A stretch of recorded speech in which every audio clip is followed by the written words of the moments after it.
Well, they're growing up in a world where online reputation is everything. Oh, yeah.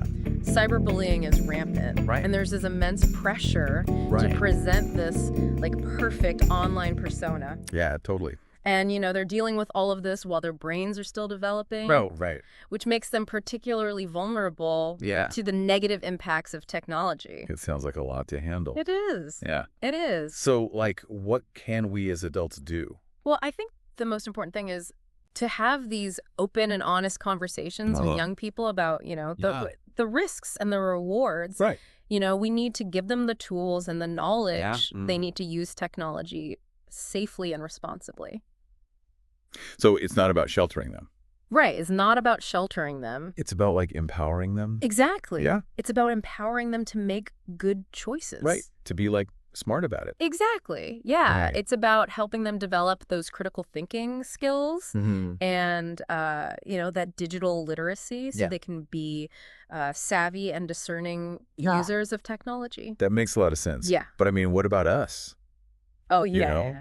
We're the digital immigrants. We are. Yeah. We didn't grow up with this stuff. Right. But now we're fully immersed. Exactly. It'd be overwhelming for us too, right? Absolutely. Yeah. Especially given what we've learned about, behavior design and how these technologies are designed to hook us. Right, yeah. Yeah. Is there anything we can do to reclaim our attention and our time? Absolutely, yeah. Really? That book we talked about, Indistractable? Yeah. It's full of tips and strategies for becoming more mindful of our digital habits. Okay. And taking back control. So it's not about giving it all up. No, not about giving it all up. It's about being more intentional. Exactly, yeah. Yeah. Yeah. What are some of the strategies that stood out to you?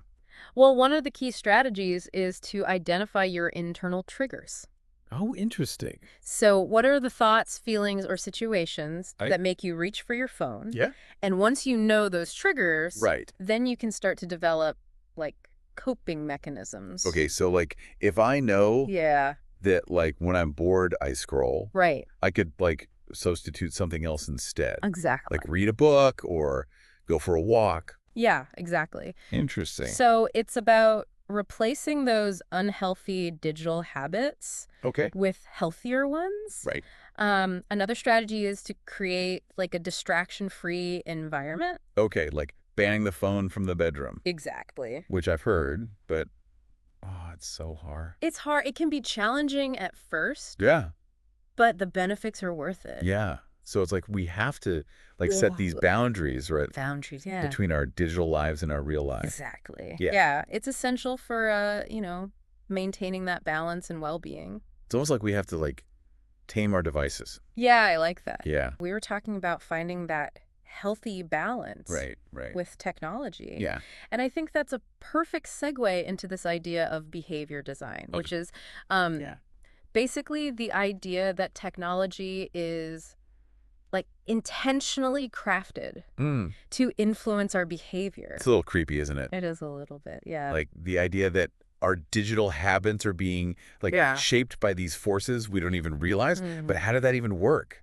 Is there a secret formula for making apps addictive? Well, it's not exactly a secret formula, Okay. but there are definitely some well-established principles at play.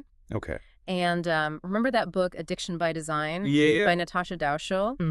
It talks about how these techniques were first used in gambling Oh, wow. to keep people hooked on slot machines. Interesting. And now those same principles are being applied to our smartphones Oh, wow. and social media apps. So it's not just that we lack willpower. Right. It's that these apps are designed to exploit our psychology Exactly. and keep us coming back for more. Yeah, that's the idea. Wow. And the article mentions some big names in this field, like Nir Eyal, Right.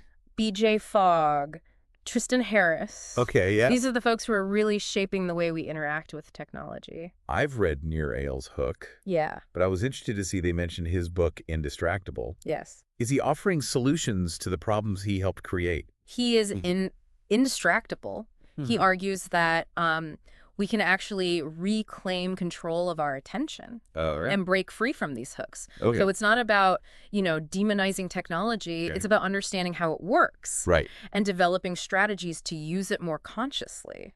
So instead of feeling powerless against these things, we can learn to recognize them and, like, resist them. Exactly. That's empowering. It is, yeah. Yeah. And that's where the concept of digital literacy comes in. Okay. You know, it's not just about knowing how to use technology. Right. It's about understanding how it's designed to influence us. Oh.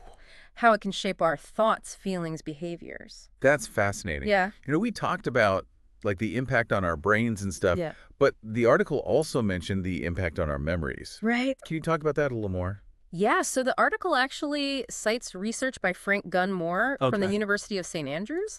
And he found that there's a potential connection between heavy reliance on search engines and an increased risk of dementia. Wow.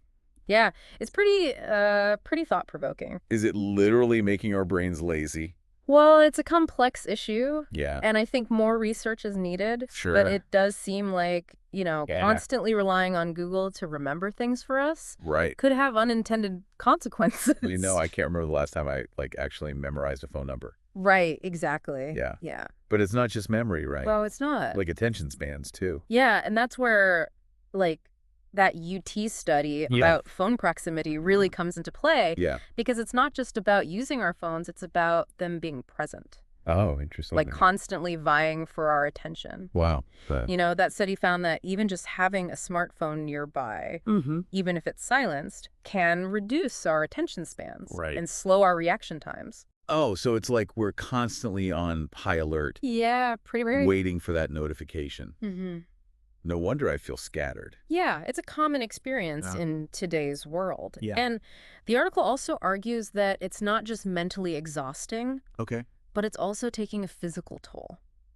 Oh, right. Think about all the time we spend hunched over these devices. Right. The strain on our eyes, the repetitive motions. Just thinking about it, it's making my shoulders hurt. Yeah, I know. It's not just posture, though. No, no. There's like a whole list. Yeah. Eye strain, headaches, neck pain, back pain. Yeah. Carpal tunnel syndrome. It goes on and on. It does, yeah. The article also talked about sleep. Yeah, and that's a big one. Yeah. You know, that blue light emitted from our devices can interfere with melatonin production, making it harder to fall asleep and stay asleep. Right, yeah. Yeah, so... It's real. It's real, Yeah. so... We've talked about brains, bodies, and sleep. Right. What about relationships? Relationships. Yeah, like how is all this screen time affecting how we connect with each other? That's a really important question. Yeah. And something researchers are still trying to, you know, fully grasp. Right. But some studies, you know, suggest that social media can actually strengthen relationships. Okay. You know, it gives us more opportunities to communicate. Yeah, I could see that. Like you said, it makes it easier to stay in touch with... Right. People far away. Exactly. Friends and family who live far away. I like that part of it. Yeah, it's definitely a plus. For sure. But some other studies suggest that too much social media use can actually lead to feelings of isolation and loneliness. Oh, wow. So it's like we're more connected? Yeah. But also more disconnected? Yeah. In a way. It's a weird paradox. It really is. It is. Like, do you think we're interacting so much through screens that we're, like, losing the ability to empathize in real life? Yeah, that's a valid concern. Yeah. And the article touches on that, too. Does it? Yeah, some experts are worried that all the screen time is making us less adept at reading social cues. Oh, interesting. And understanding, like, the emotions of others. That's kind of scary. What can we do? Well, I think the most important thing is to, like, have these open and honest conversations with them about the risks and rewards of technology. Yeah. You know, we need to equip them with the knowledge and the skills. Right. They need to use technology safely and responsibly. So it's not about sheltering them. Right. It's not about sheltering them from technology. That's about empowering them. Exactly. It's about empowering them to make informed choices. Okay. You know, help them develop that critical thinking and digital literacy. Right. So they can be, like, smart about it. Exactly. Yeah. So they can be, you know, savvy and discerning users of technology. That makes sense. Yeah. But what about us? Oh, yeah. You know, the digital immigrants. We didn't grow up with this stuff. I didn't. But now we're, like, fully immersed. Yeah, we're right there with them. Yeah, it's overwhelming. It is. It can be. Yeah, especially given what we now know about, like, behavior design. Like, are we just doomed?